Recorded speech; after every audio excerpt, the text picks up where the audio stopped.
Where's our daughter? Wherever you were. This November, an extravaganza of female empowerment. No longer required viewing, but please, watch it anyway. If you don't, you hate women. Featuring cats, and ladies, and cat ladies. Oh, no, we're not a team. We're not a team. The Marvels. The Marvels will now be known as Captain Marvel 2. Well, it looks like there is some serious panic going on over at Disney over the upcoming Marvels movie, which has been delayed not once, not twice, not 3 times, but 4 times? I think 3 or 4 times. And I got to admit, as the leader of the Brie Larson fan club, her #1 fan, I'm concerned for this film for many reasons. I've said since the beginning, calling it The Marvels was absolutely stupid. It was like calling the Harley Quinn movie Birds of Prey and the Fantabulous Emancipation of One Harley Quinn. Dumb. Nobody knows what that is. You're supposed to call it Harley Quinn. With this movie, The Marvels, Disney clearly knew that, or at least felt, I should say, at the time that Brie Larson wasn't enough to carry it. And then they were going to bring in super diverse, worldwide famous, well-known characters, Kamala Khan and Monica Rambeau, characters that people totally care about and definitely buy their comics, to help pick up the slack. Because then you have like diversity power. You have 3 women. For the first time 3 women have ever done anything ever. The first time you have a white, a black, and a brown person ever in a movie. Buy a ticket or you're racist. So they set themselves up for that, which of course is a tried and true gold-plated marketing plan that we've seen Disney and other people roll out many, many times over the years. But now we've got some trouble. We've got Disney dropping the branding around the Marvels. We've got first take screenings showing allegedly that the Marvels was the worst rated screening for Marvels in history, and much more after this quick word from this video's sponsor. Huge shout out to this video sponsor, Private Internet Access. Look, in current year, everyone basically has to have a VPN. It's a extremely versatile and now basically required tool of browsing the modern internet. And that's why I'm happy to be partnered with Private Internet Access and have been for over a year now. It's a VPN I use, it's a VPN I recommend to my friends and family, and I have a massive discount for my viewers. In short, a VPN allows you to change the location that you may be seen as browsing the internet from. This helps you unlock television shows and movies that might not be available in your area. It allows you to browse the internet anonymously. Heck, even right now, we just saw several countries, for example, Google and Meta are now blocking news in Canada.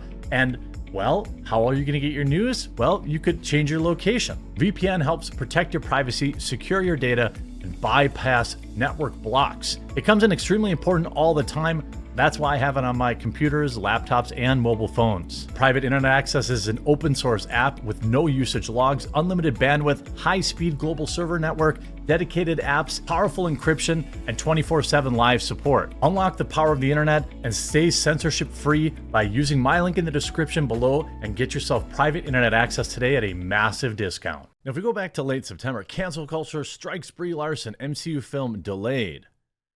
In 2019, Brie Larson stepped into the shoes of Carol Danvers, a former U.S. Air Force pilot who became Captain Marvel, a powerful superhero with cosmic abilities, and by the way, no weaknesses whatsoever. Except perhaps a pumpkin latte and a Diet Coke and Uggs boots. She made her first appearance as Captain Marvel in the film Captain Marvel 2019, which is set in the 90s and explores blah, blah, blah, blah, blah. Okay, nobody cares. But what's interesting is, outside of Guardians of the Galaxy Volume 3 and Black Panther Wakanda Forever, the last couple of films and television shows to be released by Marvel have been considered failures, even by the most optimistic fans. They've been hit with controversy, and like it or not, given the company something to think about as it moves forward with the MCU, regardless of previously announced plans. In a world full of social media trolls, it should come as no surprise that Brie Larson has been under attack by many in the fan base. I don't know why anyone would attack her. She's perfect in every conceivable way. I mean, look, if you see, despite her last movie earning over 1 billion, this is one own. Like, look, if all the videos, I think I might have the second most on Brie Larson of any YouTuber. I never considered that the first movie would ever lose money.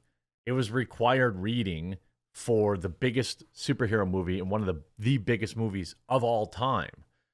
There was no way that movie wasn't going to make $1 billion. But now, years later, after Infinity War, after superhero fatigue has set in, although for whatever reason, Spider-Man keeps carrying on pretty strong outside of that.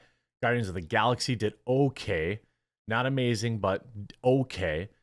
You had stuff like anything new, by the way, is tanking. You know, the Eternals lost a bunch of money, all this kind of stuff. Well, it looks like a couple of interesting things. First, the Marvels has tested lower than any MCU film in history. Now, I'm surprised because the Eternals was so terrible. Now, again, I think Gary is a pretty reliable source over at Nerdrotic. He's not a rumor monger. If he's posting this, that means he's heard that from reliable sources, in my opinion. Also, Disney has moved to scrap the Marvels title to salvage box office.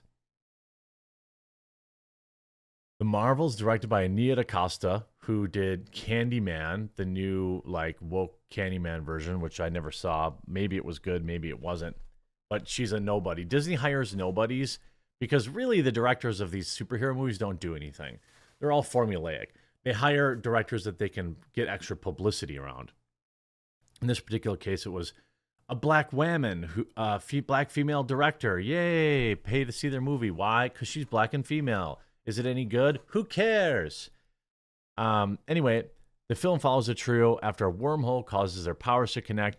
Now it's up to them to figure out how to return to normal while saving the universe from Dar-Ben, a Kree warrior revolutionary trying to restore her homeland after a civil war. Ooh, I wonder if it was Tim's civil war. Of course, the villain is also a woman, which is shocking that it wasn't a white man. But now Marvel has begun to panic. Something that separates Marvel films from other blockbusters is their international appeal. One of the largest foreign markets is China. Captain Marvel is one of the highest grossing Marvel films in China. Again, it's because it was required reading for Endgame. Everybody saw Captain Marvel because they told you that it was important to see before the biggest movie in history. Okay? So, yes, of course the Marvels was big in China. It was literally, Captain Marvel, sorry, it was big everywhere. Well, Black Panther 2018 made $105 million in China. Black Panther Wakanda Forever only made 15. The same pattern repeated for Ant-Man. Ant-Man and the Wasp Quantumania 2023, which only made $39 million compared to the $120 million made by Ant-Man and the Wasp back in 2018. All of these sequels are completely tanking in China. What I think is interesting is they continue to ignore the U.S. market. They know that they must think that people in the United States will just go see it anyway. We've seen them bend the knee to China censorship numerous times. We can look at Mulan and many other examples where they literally thank the Chinese Communist Party. But what's going to happen is China's moved on. China doesn't care about Marvel movies anymore. I would be absolutely shocked to think that them desperately changing the name of this movie would fix that at all. So now they're marking it as Captain Marvel 2, which is what they should have done in the beginning. Marvel Studios wants to ensure that Marvels avoids the same fate as those previous movies, so the company opted to change the film's title to make it easier to market. Now the story of Carol Danvers 2, Monica Rambeau, and Kamala Khan will simply be known as Captain Marvel 2. Well, I mean, Black Panther 2, it was still... I don't understand the logic of this, to be honest with you, because they're worried about Ant-Man and the Wasp. You know, they're worried about sequels being less easy to identify, but the sequel to Black Panther was still called Black Panther. The sequel to Ant-Man and the Wasp was still called Ant-Man and the Wasp. So I'm not sure if they just think calling it number 2 would somehow fix that. But if you look at Forbes, this Forbes article, Marvel's in big trouble. The Marvel movies that failed to cover their production costs at the box office, there's several of them. Yeah, we have Endgame, which made sure everything made money. But in March, Marvel fired its visual effects chief, and just last month, overworked staff from her former department voted for the first time ever to unionize. Despite the dark clouds, all financial statements filed so far for the Marvel movies have been released since the start of last year, show they've covered their production costs, even the widely reviled Ant-Man and the Wasp Quantumania. Well, I mean, I think that you end up looking at these movies as ultra mid-tier, and you end up having a wide variety of reasons to not pay to see them in the theater when you look at their politics and things like that. You look at what Disney does. I mean, you have The Eternals lost $200 million.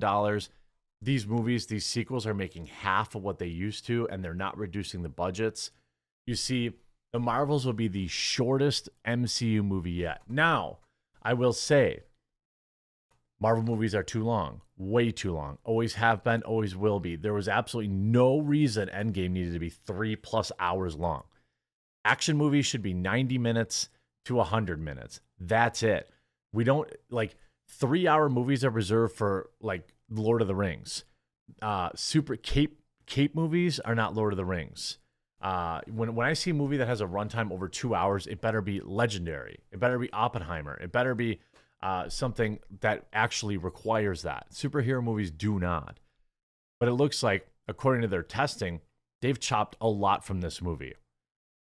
I mean, it's extremely short. The movie is only 105 minutes long. I mean, that's very short for a Marvel movie. That's an hour and 45 minutes. This notably shorter than previous joint record holders, namely Incredible Hulk and Thor Dark World, which were both 112 minutes.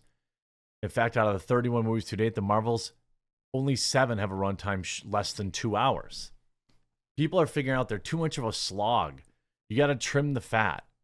I mean, look, I think this movie will probably, if I had to guess, 600 million at the box office, which means it's going to lose money. I could be totally wrong. It could be a massive hit. I'm not great at predicting box office, but clearly Disney's worried. I mean, we know with like a $250 million budget, $250 million in marketing, this movie's going to have to make $600-700 million at the box office just to break even, because they don't get 100% of the box office. So if you make $1 at the box office, only 50 cents or 25 cents of that actually goes back to the people that made the movie. Disney has negotiated some higher cuts than normal, but you're talking $600-700 million just to break even, which means you got to make $800 million to make $100 million on that massive investment. So it's going to be interesting to see. I think we're seeing some real panic here. You see this article. Marvel loses hundreds of millions. Disney's most profitable studio is basically, in quote, a bit of a slump. Bit of a slump? Yeah, Avatar, 2.8 million. Endgame, 2.797 million. So until the 2009 Avatar, Avengers Endgame, Spider-Man No Way Home actually made 1.9 million, which is insane to me. Spider-Man fans show up. They're generational too. They've been, Spider-Man's been an iconic character for a long time. But you see, like, the Wall Street Journal specifically, since Disney acquired Marvel in 2009, the studio has produced 25 superhero films that have grossed a total of $25 billion worldwide, call it $1 billion each, making it one of the highest earning film studios in Hollywood history. Since the beginning of 2021, though, the average global box office gross of the 6 films produced have fallen to $773 million, roughly half of the $1.5 billion average of the previous 6 films. Yikes. I mean, no wonder they're freaking out. Maybe focus on making quality, but hey, what do I know? I'm just a guy who reads articles. I hope you enjoyed this video. Make sure you click the like, and if you haven't yet, subscribe down below. We'll talk to you again real soon.